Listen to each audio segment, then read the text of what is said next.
everyone, and welcome to Soccer 101. My name is Joe Lowery, and on this episode, we're talking about rondos. We're going to go over what a rondo is and why it's useful. But first, actually, we're going to talk about spying.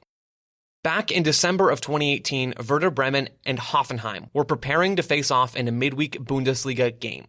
Apparently, Werder Bremen wanted some inside info on Hoffenheim's training sessions, so they flew a drone over their opponent's training ground a day before the game.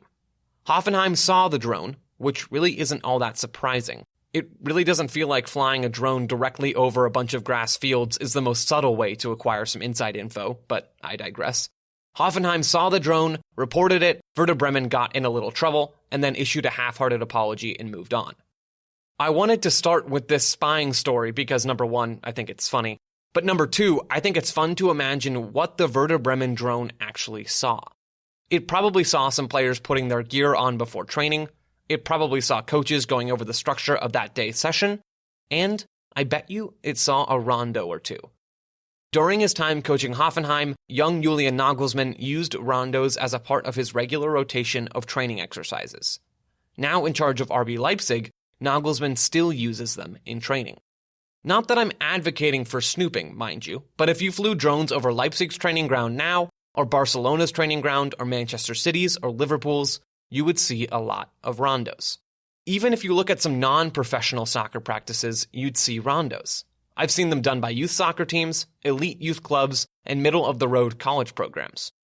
Rondos are everywhere. That's great and all, but what is a rondo?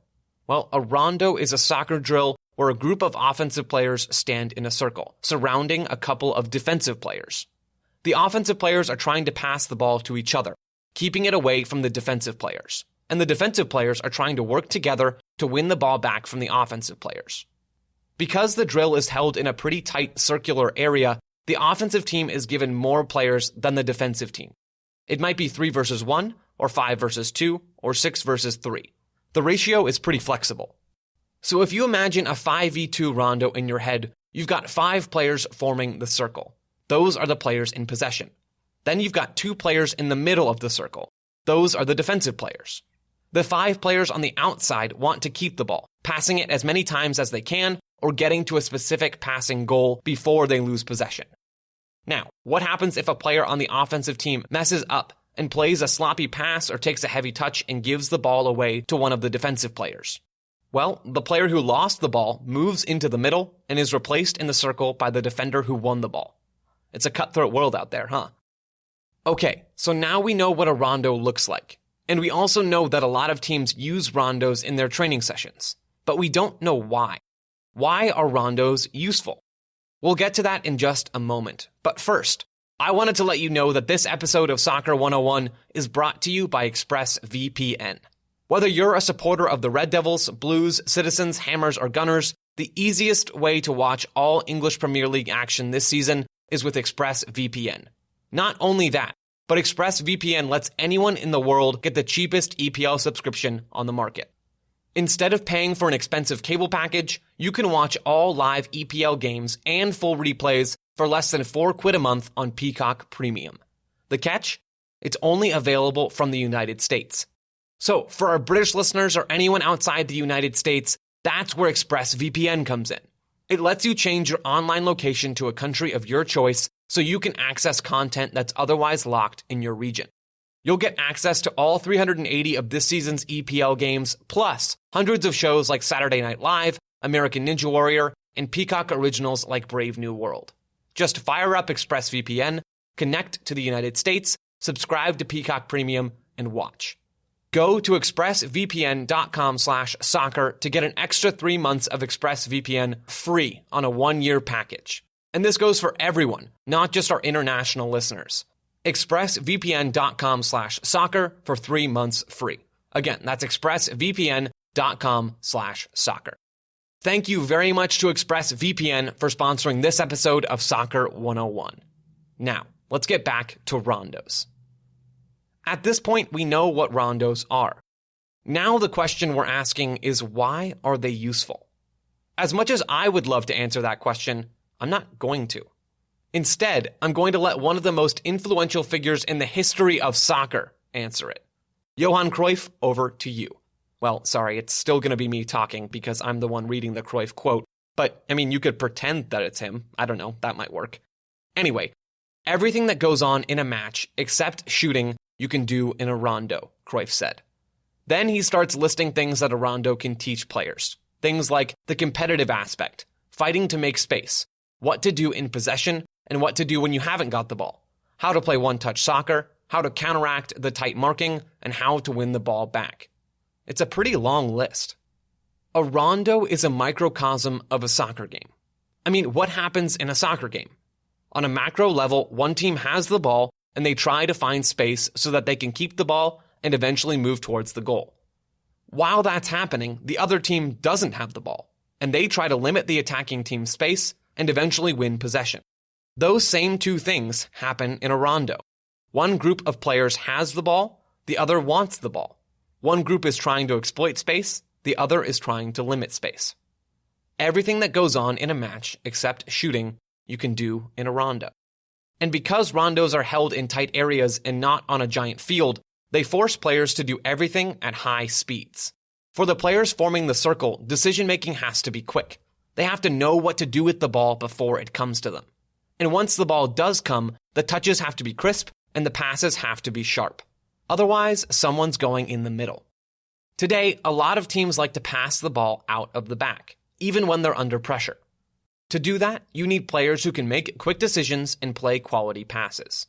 The rondo teaches those things, or at least it refines those things.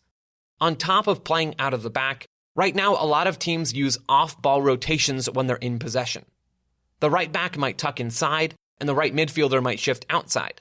Or the defensive midfielder might drop into the left back spot, pushing that left back higher up the field.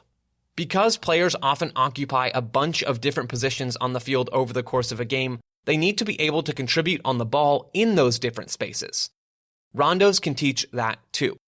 In rondos, there are no positions. And sometimes, during those in-game rotations, it looks like soccer doesn't have any rigid positions either.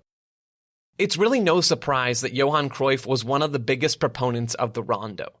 As a key figure in the Dutch 1970s total football style that focused on fluidity and rotations and pretty much embodied the positionless soccer that we're headed towards today, Cruyff loved the ball. He played on teams that loved the ball, like Ajax, Barcelona, and the Dutch national team. And when he took charge of Barcelona, he coached a team that loved the ball. When Cruyff started managing Barcelona in 1988, he brought the rondo with him. He had his Barcelona players get in a circle and pass the ball quickly and precisely around a smaller number of defensive players. With his love for rondos, Cruyff changed Barcelona. He made them into a team that wanted to keep the ball all the time, a team that wanted to pass their way around opposing defenders on their way to goal. Cruyff's ideas and his rondos stuck. More than 10 years after the end of Cruyff's managerial tenure at Barcelona, one of his former players was handed the reins. Pep Guardiola played under Cruyff. He'd been on the inside and the outside of the rondo. And starting in 2008, when he took charge of Barcelona's senior team, Pep made the rondo a key part of his team's training regimen. His training sessions typically started with a rondo, not as a warm-up exercise to get his players up to speed. No, Pep's intense, full-speed rondos served as the foundational element of his style of play. Pass, find space, one touch, split the defenders, find more space, and repeat. That was Pep's Barcelona, just like it was Cruyff's Barcelona years before. One of Guardiola's legendary midfielders, Xavi Hernandez, equated Barcelona's philosophy with rondos. It's all about rondos, Xavi told The Guardian in 2011. Rondo, rondo, rondo, every single day. It's the best exercise there is. You learn responsibility and not to lose the ball. If you lose the ball, you go in the middle.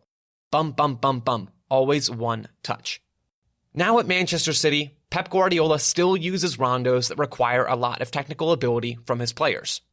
Coaches like Julian Nagelsmann or Jesse Marsch, who don't have the same romantic attachment to the ball that Guardiola has, or Cruyff had, use rondos to emphasize defensive pressing and transition moments. Many coaches will add offensive players into the middle to create an even more game-like feel. Or they'll add a directional element and allow the offensive team to move towards the goal after they've completed a certain number of passes. So instead of a straight 5v2 rondo, it might be a 4v4 plus 3. That's 4 offensive players on the outside, 4 defensive players on the inside, and then 3 more offensive players on the inside. The rondo has evolved, and it is still evolving. It changes as soccer changes. So many high-profile coaches and high-profile clubs use rondos because they can teach players about important things. Things like quick decision-making, precise passing, smart pressing, and aggressive transitions. But more than that, those coaches and those clubs use rondos because they mirror the game. That wraps up this episode of Soccer 101. Hopefully you now have a better understanding of what a rondo is and why it's a useful training exercise. I'm Joe Lowery. Thanks for listening, everyone.